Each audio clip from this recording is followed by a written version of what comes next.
Engkau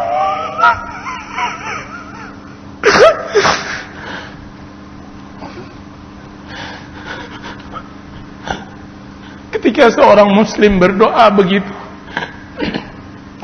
pintu langit mana yang tidak terbuka untuknya? Pendengaran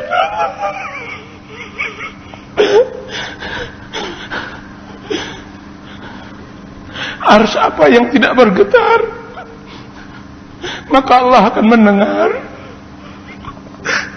Maka cukuplah satu doa itu yang akan mengantarkannya kepada kebahagiaan di dunia dan di akhirat. Cukuplah satu doa dari jutaan doa yang hamba. Satu doa yang terangkat dalam setahun.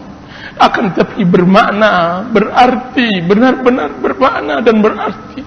Dia akan membawakan kebahagiaan di dunia dan di akhirat. Kalaulah itu yang kita lakukan, maka saya yakin, maka berarti kita sudah belajar beribadah kepada Allah Azza wa Jalla. Kita telah belajar beribadah kepada Allah. Berarti seorang muslim ketika dia telah melakukan hal itu, maka tidak ada lagi yang dia takutkan kecuali Allah. Tidak lagi amal kecuali dia akan membawa pahala yang sangat besar. Pahala yang sangat besar.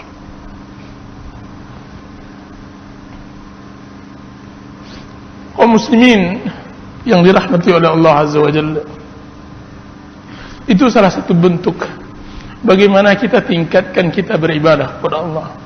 Masih banyak hal yang perlu kita tingkatkan. Membaca Al-Quran. Saya tidak sembunyikan, bukanlah karena saya ahli ibadah, dan bukanlah saya orang yang bertakwa kepada Allah Azza wa Jalla, walaupun itu harapan. Akan tetapi itu kenyataan yang dihadapi mungkin setiap muslim di Ramadan di Masjid Madinah majulah imam salat tarawih, imam yang mana jika seandainya saya bertakbir di belakangnya, maka bergetar, maka benar-benar saya tidak tahu di mana saya berdiri di hadapan, di mana saya tidak tahu, saya tidak menyangka saya berada di bawah kenikmatan yang sangat luar biasa, nikmat yang mungkin saya tidak dapatkan kecuali di waktu itu, nikmat yang sangat luar biasa. Saya tidak sadarkan orang-orang yang berada di sekitar saya, akan tapi saya terbawa alunan ayat yang dibacakannya ketika itu dia membaca surat Al-Isra. Imam tersebut adalah Imam Salah Budair. Dia membaca surat Al-Isra. Dia baca dengan alunan yang sangat luar biasa, bercerita tentang kebesaran Allah Azza wa Jalla. Terbayang oleh setiap muslim ketika mendengar surat tersebut tentang kerdilnya dirinya, tentang banyaknya maksiat yang dia lakukan. Terbayang olehnya lautan yang sangat luas, terbayang olehnya tentang ciptaan langit dan bumi. Kemudian dia terbawa, kemudian tidak dapat dia tahan lagi kecuali dia menangis besar, menangis, tidak dapat dia tahan, nangis yang bukan dia buat-buat, akan tetapi nangis itu adalah awal dari mulai dia beribadah kepada Allah SWT. Itu kita belajar membaca Al-Quran.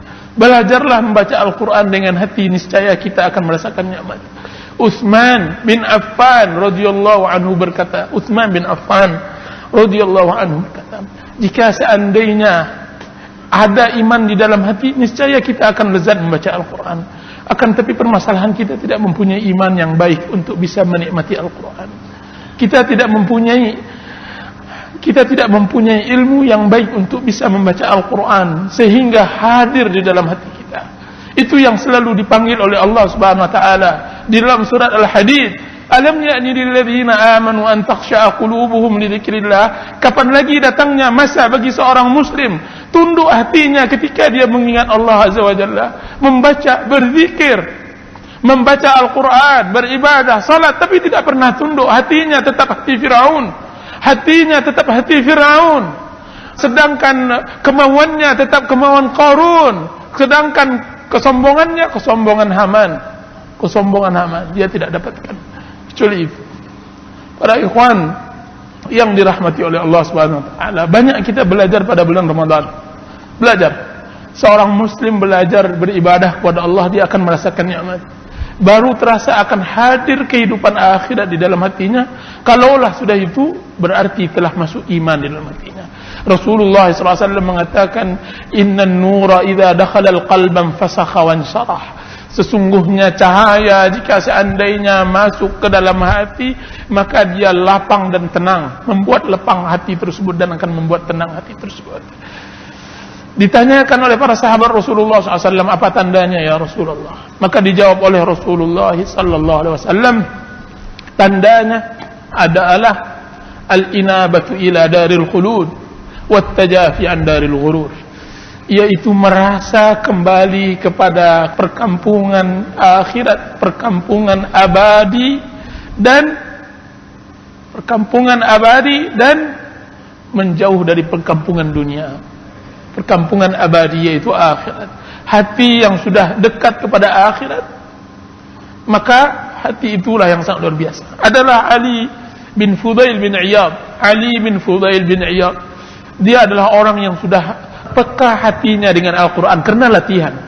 Bukanlah Ali bin Fudail bin Iyad orang satu-satunya, tidak. Seorang muslim bisa mempelajarinya. Seorang muslim peka kalau dia belajar. Cuma kita tidak pernah latihan. Seorang muslim tidak pernah melatih ibadahnya. Kita tidak pernah melatih. Itu saja yang menyebabkan kita tidak sama dengan Ali bin Fudail bin Iyad. Ali bin Fudail bin Iyad adalah anak dari ulama besar, yaitu Fudail bin Iyad. Dia sangat tidak bisa mendengarkan Al-Quran. Sangat tidak bisa mendengarkan Al-Quran. Ayahnya ketika menjadi imam, karena dia qadhi besar di kotanya, melihat-lihat Ali. Kalau seandainya dia meluruskan saf, dia lihat Ali. Kalau seandainya Ali, maka dia bacakan ayat-ayat yang tidak berkaitan tentang surga atau neraka. Karena dia tidak bisa mendengarkan ayat yang menerangkan tentang akhirat, tentang surga dan neraka. Apa yang dilakukan oleh Fudail? Suatu hari dia melakukan salat dan dia sangka Ali tidak berada di belakangnya. Ketika itu dia membacakan surat At-Tur. Dia bacakan surat At-Tur. Ketika sampai di satu ayat yang sangat menggugahnya, berteriak Ali bin Fudail bin Iyad, dan dia berteriak histeris. Kemudian dia jatuh. Setelah selesai orang salat dibangunkan, akhirnya dia tidak bangun. Maka disebutlah Ali bin Fudail bin Iyad sebagai orang yang disebut qatilul Quran, orang yang terbunuh karena Al-Quran. Orang yang terbunuh karena Al-Quran. Dan dia muda. Dan ini ribuan para tabi'in, saya tidak katakan satu orang, dua orang, ribuan. Ketika mereka dibawa kepada pandai besi, mereka pingsan. Banyak di antara mereka, di antaranya Rabi' bin Khuzaim ketika dibawa kepada pandai besi, dilihatnya api, kiranya bukanlah api yang dia lihat, akan tapi hadir di matanya api neraka. Kemudian dia pingsan, tidak sadarkan hari kecuali 2 atau 3 hari. Muhammad bin Munkadir, satu hari dia sakit. Anak-anaknya dan istrinya semuanya menangis. Sudah lama dia tidak hadir ke masjid karena sakit. Datanglah kepadanya salah seorang sahabatnya yang dia cintai. Cinta karena Allah Azza wa Jalla, persaudaraan di antara karena Allah Azza wa Jalla. Ditanyanya, bagaimana keadaan orang tua kalian, bagaimana keadaan suami engkau, wahai fulana? Dia sakit, dia tidak bisa keluar. Maka cobalah engkau lihat, mudah-mudahan dia akan sembuh dengan engkau datang kepadanya, ziarah, silaturahim. Maka masuklah sahabat dia tersebut. Dilihatnya Muhammad bin Munkadir. Kemudian dia tanya, wahai fulan, wahai Muhammad, apa gerangan yang membuat engkau sakit? Apa katanya? Wahai fulan, yang membuat saya sakit tidak lain dan tidak bukan berapa hari yang lalu saya membaca Al-Quranul Karim. Saya membaca Al-Quran, terus saya melewati sebuah ayat yang membuat saya sakit. Apa kata kawannya? Apa kira-kira ayat yang engkau baca terus?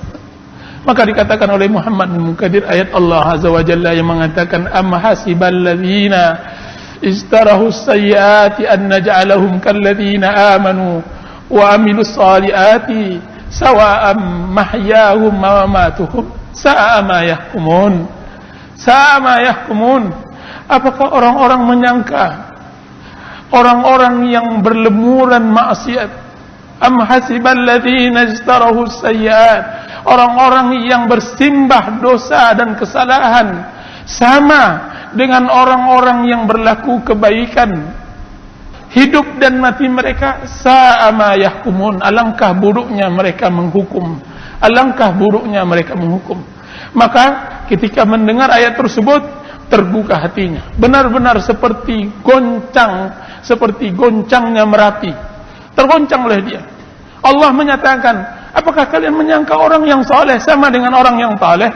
Apakah kalian menyangka, wahai umat Muhammad, orang yang beribadah, berletih-letih di dalam ibadah, berharap akhirat, berharapkan Allah, sama dengan orang yang berharapkan dunia, sama dengan orang yang berharapkan kehidupan dunia dan kehidupan yang sekejap ini? Tidak. Alangkah buruknya kalian. Sama yahkumun. Maka menangislah sahabatnya, menangis pula Muhammad bin Munkadir sehingga seharian penuh.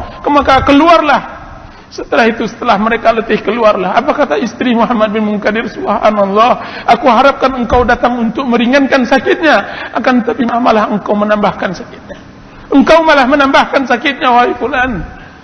Subhanallah. Dari hati apa mereka diciptakan oleh Allah Azza wa Jalla? Begitu tersentuh dengan Al-Quran. Begitu tersentuh dengan Al-Quran. Seorang muslim harus belajar seperti itu, meningkatkan dirinya kepada Allah Azza wa Jalla. Dengan hal itu baru dia tahu bahwa salat dengan arti begitu akan bermanfaat daripada 1000 salat. Bahwa doa dengan satu doa yang begitu akan bermanfaat daripada 1.000.000 doa.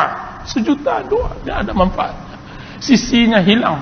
Tapi kenapa? Karena seseorang tadi berdoa dengan iman dan ilmu, muamalahnya dengan Allah sangat mengerti. Dia tahu kapan Allah membencinya dan kapan Allah menyukainya. Dia tahu apa yang harus dia lakukan di hadapan Allah, apa ucapan yang layak